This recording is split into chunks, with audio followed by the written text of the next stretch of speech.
एक नया medical representative वही पुरानी मिस्टेक करता है जो उसे फर्स्ट लाइन मैनेजर नहीं बनने देती। मैंने 2000 से ज़ायद मेडिकल रिप्रेजेंटेटिव के इंटरव्यू कंडक्ट किए हैं और मैंने देखा 80% रॉकीज इन मिस्टेक्स की वजह से फेल हो जाते हैं और वो रॉक स्टार नहीं बन सकते।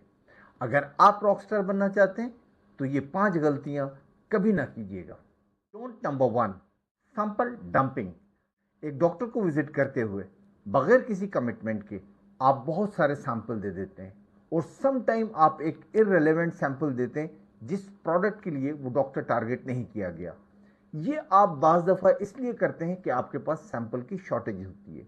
Don't do that, because in दोनों सैम्पलिंग की वजह से कभी डॉक्टर आपको पैटर्नाइज नहीं करेगा। Number second, blind detailing. Most of the cases में ये देखा गया है कि आरसीपी किए बगैर यानी रिटेल केमिस्ट प्रिस्क्रिप्शन ऑडिट किए बगैर आप डॉक्टर से अपनी मीटिंग स्टार्ट कर देते हैं और आपको नहीं पता होता कि डॉक्टर कौन सी प्रोडक्ट पैटर्नाइज कर रहा है और कौन सी प्रोडक्ट नहीं कर रहा। ये ब्लाइंड कॉल आप समझ लें जीरो कॉल होती है और समटाइम जो है ये आपको नेगेटिव इंप्रेशन दे देती है।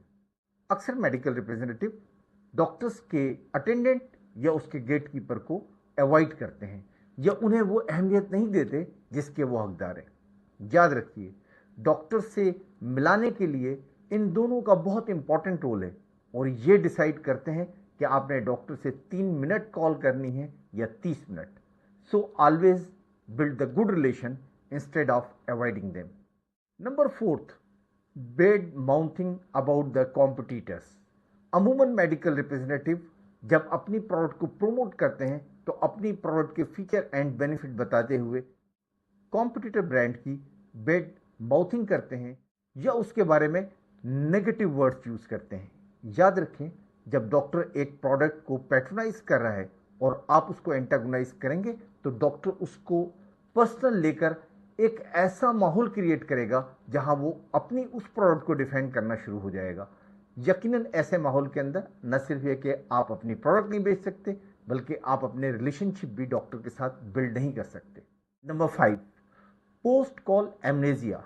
अमूमन आप कॉल करने के बाद उसको रिपोर्ट करना भूल जाते हैं और अगर रिपोर्ट कर देते हैं तो उसको फॉलो अप करना भूल जाते हैं। ये दोनों वो एक्शन है जो आपकी सेल्स कॉल और सेल्स रिलेशनशिप को हमेशा तबाह कर देते हैं।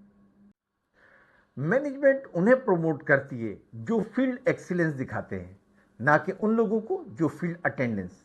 हमारे चैनल को सब्सक्राइब करें अपनी ट्रेनिंग और डेवलपमेंट के लिए।